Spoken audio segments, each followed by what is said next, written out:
Home tourism stakeholders at the South Coast have lauded the decision by the UK government to remove Kenya from the red list that restricted travel of citizens to the European nation.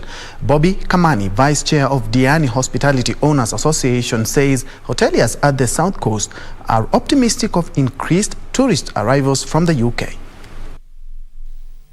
The UK moved Kenya, together with Egypt, Maldives, Turkey, Sri Lanka, Oman, Bangladesh and Pakistan, from its red list to the amber list, which has now eased the travel restrictions for travellers. Bobby Kamani, Vice Chair of Diani Hospitality Owners Association, expressed his relief at the announcement and optimism that tourist arrivals from the UK and other key source markets will pick up. The UK is one of our biggest source markets for tourism in this country, and especially even here for Diani Reef. The UK has been supporting us a lot with tourists from the UK. So for us, we're extremely happy that Kenya is finally off the red list.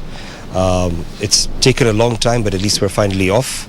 Kamani says the recategorization, coupled with the announcement by KLM Royal Dutch Airline to start direct flights to Mombasa, would provide the impetus for increased arrivals at the Kenyan coast. So it's been a new and a very difficult, challenging time for most businesses around the world. As a hotel, trying to remain afloat has been something that, of course, us as well as all of our fellow hoteliers on the South Coast and in the country have been trying to do.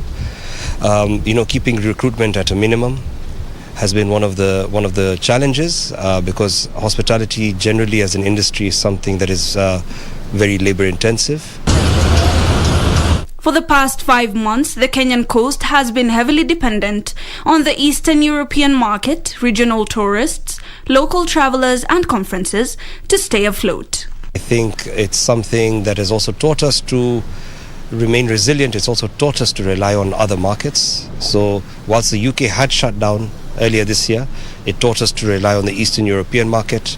It taught us to rely more on the domestic market.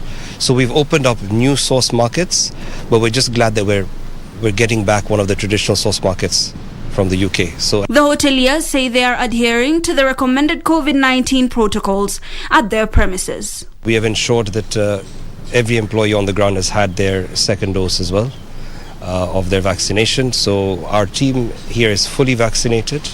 It is a requirement not just from the Ministry of Health and the Ministry of Tourism, but it is also a requirement that our guests want. I mean, it's something that our guests are much more comfortable with having when they know that your team has been fully vaccinated before they're serving you. Reporting for Lunchtime News, my name is Hibak Saeed.